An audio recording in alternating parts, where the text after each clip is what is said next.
में जो है दलितों को और पिछड़े वर्ग को हमेशा पीछे रखा जाता है। मैं भी इसका शिकार रहा हूँ किसी हद तक। बाबा साहब अम्बेडकर ने कहा था कि अधिनायकवाद जब शुरू होता है तो दलितों की, पिछड़े लोगों की, इनकी सबकी दुर्गति होती है। जिस व्यक्ति का नाम लिया उस व्यक्ति के यदि मरने के 9 दिन के बाद में सुसाइड होता है तो सुसाइड करने का किस कारण से सुसाइड कर रहे हैं? पूर्ण कुमार को न्याय दो, गुंडे मुर्दाबाद, जातीय गुंडे मुर्दाबाद, जातीय गुंडे मुर्दाबाद, जय जय जय जय जय भीम, जय जय जय जय जय भीम, जय भीम, जय भीम, जय जय जय जय जय भीम, जय भीम, जय भीम, नायब मोदी मुर्दाबाद, मुर्दाबाद, मुर्दाबाद, नायब मोदी मुर्दाबाद, मुर्दाबाद, मुर्दाबाद, दलित विरोधी सरकार मुर्दाबाद, मुर्दाबाद, मुर्दाबाद, दलित एकता जिंदाबाद, जिंदाबाद, जिंदाबाद, दलित एकता जिंदाबाद, जिंदाबाद, जिंदाबाद, हत्यारी सरकार मुर्दाबाद, मुर्दाबाद, हत्यारी सरकार मुर्दाबाद, दोषियों को गिरफ्तार करो, गिरफ्तार करो, गिरफ्तार करो, नायब मोदी मुर्दाबाद, मुर्दाबाद, मुर्दाबाद, नायब मोदी मुर्दाबाद, मुर्दाबाद, मुर्दाबाद, हरियाणा सरकार होश में आओ, होश में आओ, होश में आओ, मोदी सरकार होश में आओ, होश में आओ, होश में आओ, हरियाणा सरकार होश में आओ, होश में आओ, होश में आओ, पूर्ण कुमार को न्याय दो, न्याय दो, न्याय दो, वीरेंद्र बिजरानिया को गिरफ्तार करो, सीढ़ियों के नीचे रहे, केवल न्याय दो, न्याय दो, के अध्यक्ष महोदय केवल डीसी साहब को न्याय देंगे, बाकी नीचे रहे, बाकी सभी साथियों से अनुरोध है कि वो सीढ़ियों से नीचे रहे। कार्यक्रम के अध्यक्ष हरि सिंह बटोल जी किसी साथ ज्ञापन देकर के कार्यक्रम को समापन करेंगे। पूर्ण कुमार को न्याय दो, न्याय दो, न्याय दो, पूर्ण कुमार को न्याय दो, न्याय दो, न्याय दो, पूर्ण कुमार को न्याय दो, न्याय दो, न्याय दो, हरियाणा सरकार मुर्दाबाद, मुर्दाबाद, मुर्दाबाद, हरियाणा सरकार मुर्दाबाद, मुर्दाबाद, मुर्दाबाद। प्रदर्शन हुआ है सीजीआई पर जूता फेंकने, एडीजी पर आत्महत्या के लिए मजबूत जो संस्थानिक हत्या है और हरिओम वाल्मीकि की जो हत्या हुई है, इस पर क्या कहेंगे? आप खुद एक जज रहे हैं, रिटायर्ड जज रहे हैं।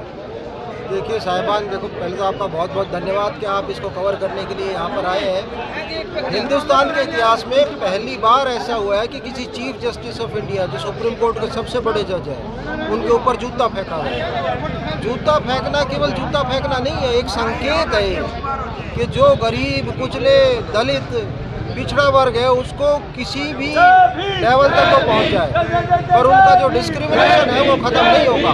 यही नहीं, पदोन्नति में ले लीजिए आप और किसी में ले लीजिए आप, सब में जो है दलितों को और पिछड़े वर्ग को हमेशा पीछे रखा जाता है। मैं भी इसका शिकार रहा हूँ किसी हद तक। दूसरा, ये अधिनायकवाद की शुरुआत है।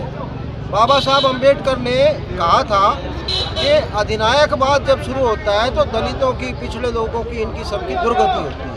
तो जो मोदी जी का जो राज है वो अधिनायकवाद है और ये और ऊपर धीरे धीरे होता जा रहा है। आप देखिए, डीजीपी लेवल के व्यक्ति की मृत्यु होना, उसके पीछे के कितने कारण होंगे। कोई आदमी ऐसे ही आत्महत्या नहीं करता है। आत्महत्या किसी भी व्यक्ति के लिए आखिरी वो है सभी दुखों से छुटकारा पाने के लिए। हालांकि ये बात तो गलत है कि आत्महत्या करने की बजाय आदमी को लड़ना चाहिए, पर उन्होंने कर लिया, अब उनको न्याय तो मिलना चाहिए। ये न्याय भी हमारे हरियाणा में नहीं मिल रहा है। सर, एक और भी आत्महत्या कर ली पुलिसकर्मी, तो कानून व्यवस्था बिगड़ रही है, क्या कहेंगे इस बारे में? देखिए, वो संदीप लाठर है, सब इंस्पेक्टर, उन्होंने जो है कहते हैं कि आत्महत्या कर ली। व्यक्ति किसी भी जाति का हो, किसी भी धर्म का हो, जो व्यक्ति के ऊपर अत्याचार हो रहा है वो व्यक्ति शोषित व्यक्ति है। तो संदीप भी शोषित व्यक्ति है, भाई पूर्ण कुमार भी शोषित व्यक्ति थे, इसी वजह से उन दोनों ने आत्महत्या की। आपको क्या लगता है किसी बड़े अधिकारी का दबाव था संदीप लाठर पे? निश्चित रूप से ऐसा देखिए, इस समय कुछ कहा नहीं जा सकता कि किसका दबाव था या किसका दबाव नहीं था। जब इन्वेस्टिगेशन होगी, तहकीकात होगी, तब सारी बात पता लगेगा, कॉल डिटेल्स का पता लगेगा। संदीप जो है वो साइबर क्राइम में था, तो जो साइबर क्राइम में आदमी की पोस्टिंग होती है पुलिस में, उसके पास एक दूसरे से की हुई बातों का सारा जखीरा होता है। तो या तो इस वजह से उसकी हत्या की गई है, उसको आत्महत्या पे मजबूर भी किया जा सकता है। संदीप लाठर ने जो आईपीएस अधिकारी पे जो आरोप लगाए वो कितने % सही लग रहे हैं आपको? भाई अभी कुछ नहीं कहा जा सकता। आम नागरिक जैसे कोई कार्य कर देता है प्रशासन पे तो उसको तुरंत कटघरे में लिया जाता है। लेकिन जो सीजीआई पे जो जूता फेंका, इसके अंदर जो देरी बनी हुई है, इसके बारे में क्या कहेंगे आप? क्या मजबूरी है? देखिए साहब, सबसे बड़ी बात यह है कि जो सीजीआई है उन्होंने, हालांकि वो दलित है, फिर भी उन्होंने इतना बड़ा मन किया है कि उसको माफ़ कर दिया। तो मैं तो उनकी बड़ाई करता हूँ कि किसी ऐसे मूर्ख व्यक्ति को जो दलगत उसमें फंसा हुआ है, उस आदमी ने जो गलत काम किया है उसको माफ़ किया है। वो बाबा साहब के और महात्मा बुद्ध के जो आचरण थे, जो उन्होंने हमें कहा था, उस पर चल रहे हैं। मैं जगदीश प्रधान, भारत मुक्ति मोर्चा प्रदेश कार्यकारी अध्यक्ष, आपके आदित्य हरियाणा न्यूज़ का मैं बहुत बहुत धन्यवाद और चैनल का स्वागत करता हूं कि आपने हमें कवर करने के लिए अपना समय दिया। आज के जो ये प्रदर्शन था, इसके बारे में थोड़ा बताओ। इस प्रदर्शन के बारे में तो पूरा हरियाणा 10 दिन से देख रहा है जी, और 10 दिन से देख ही क्या रहा है कि हरियाणा के अंदर ऐसे ऐसे कांड होने लग गए कि यहाँ पर सरकार नाम की कोई चीज़ नहीं रह रही। हत्याएं हो रही हैं, सुसाइड हो रहे हैं। क्या है?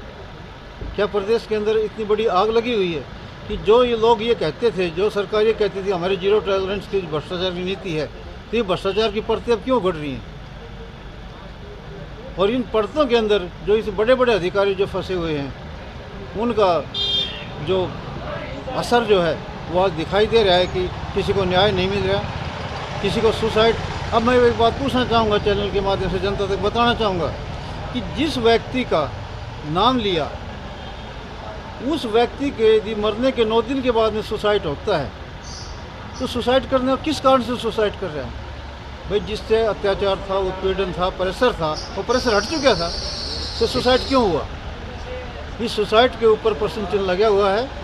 और प्रश्न चिन्ह ही नहीं, हम चाहते हैं इसकी निष्पक्ष जांच हो। और हरियाणा में जो इस प्रकार जो सरकार के दबाव में जो ये काम हो रहे हैं, और पता नहीं ये जब ये कड़ी चलेंगी, पता नहीं किस किस की भी हत्या भी हो सकती है या सुसाइड दिखा कर बदला जा सकता है। जी। तो इस आत्महत्या को रिश्वत का नाम भी दिया जा रहा है कि रिश्वत ली थी उन्होंने कुछ, और उसके दबाव से बचने के लिए, अपने परिवार को बचाने के लिए उन्होंने आत्महत्या की है। मामला जो यदि रिश्वत का कहा जाए, तो रिश्वत के लिए तो यदि रिश्वत कोई देता है वो पकड़ाता क्यों नहीं? रिश्वत लेना जो है ना, उतना ही देनदार भी तो दोषी है। क्यों दी? क्यों दे रहा है? उसने विजिलेंस को बुलाकर उसको रंगे हाथ पकड़ा है क्यों नहीं आज तक? और यदि रिश्वत की बात करते हो तो आपने भी कवर किया था, 14 दिन तक इसी महेंद्रगढ़ के अंदर प्रशासन ने उस भ्रष्ट सरपंच को बचाने के लिए कितना काम किया, जो आज तक जो है उसकी जांच रिपोर्ट भी नहीं दे रही। कौन से सरपंच की बात कर रहे हैं आप? ये आप जो माजरा खुर्द का जो मामला था। कौन है वहाँ पे सरपंच?